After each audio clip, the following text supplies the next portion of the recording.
नमस्कार प्यारे छात्रों, आज हम हिंदी व्याकरण के अंतर्गत वर्ण और वर्णमाला के आगे के टॉपिक को पर चर्चा करेंगे।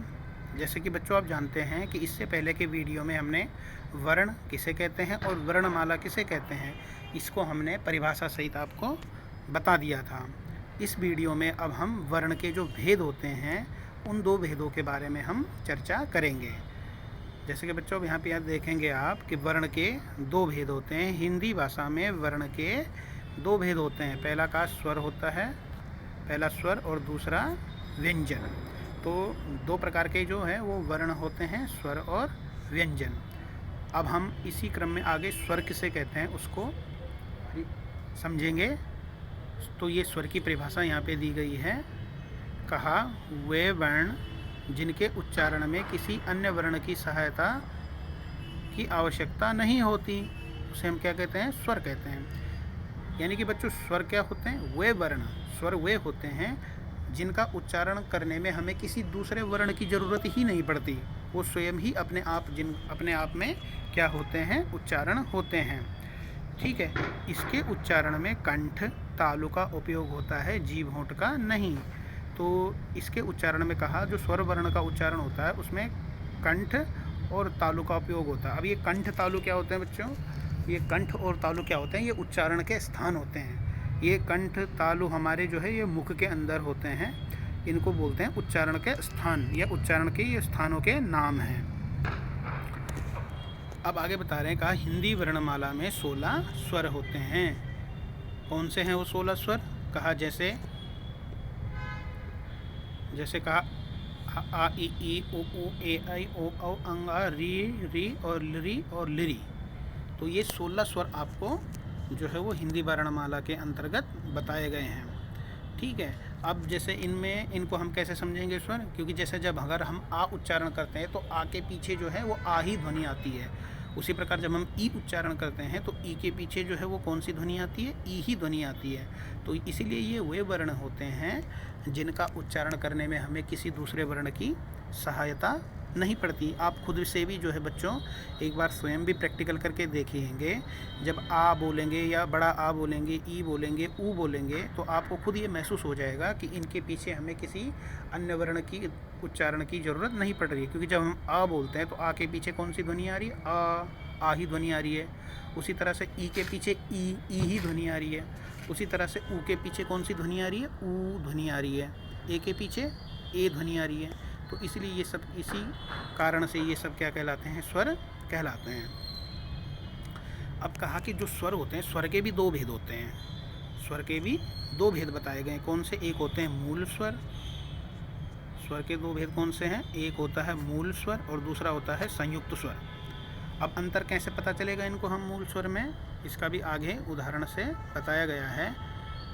मूल स्वर क्या होते हैं? जैसे मूल स्वर में आप देखेंगे कि मूल स्वर कौन से? जैसे आ हो गया, आ ई उ ए ओ, ये सब क्या है? ये पांचों क्या है? ये मूल स्वर हैं। और संयुक्त का मतलब होता है जो दो से मिल करके बनते हैं। संयुक्त का मतलब जो दो से मिल करके बनते हैं। जैसे बड़ा ए है तो बड़ा ए कैसे बनता है? आ और छोटे ए को मिला करके क्या बन गया? ए बन गया।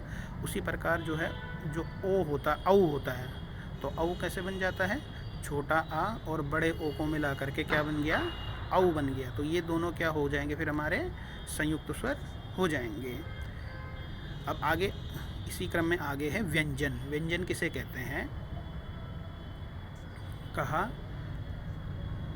व्यंजन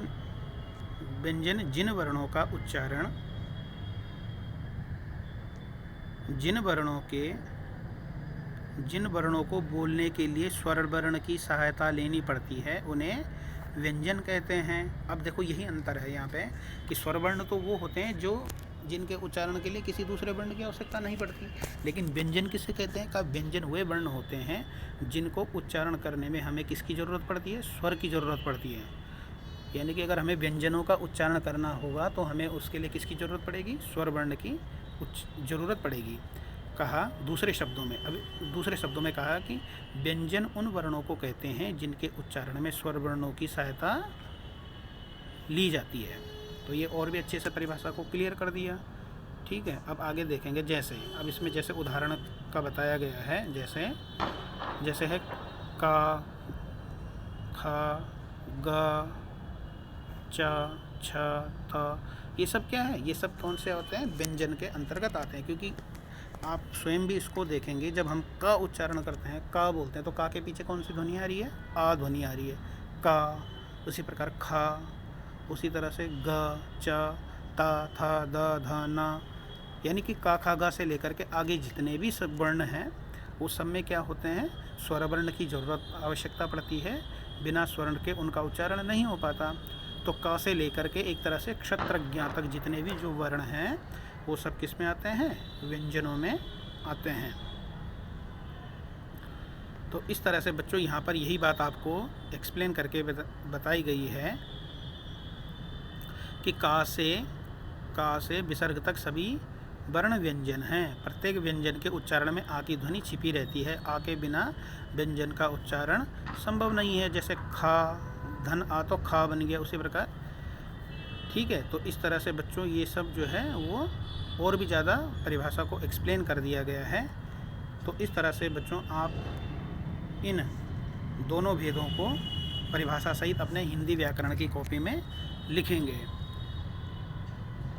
और बच्चों अगर आपको कहीं पर कुछ समझना है इस टॉपिक में तो आप मुझे पूछ सकते हैं। Thank you.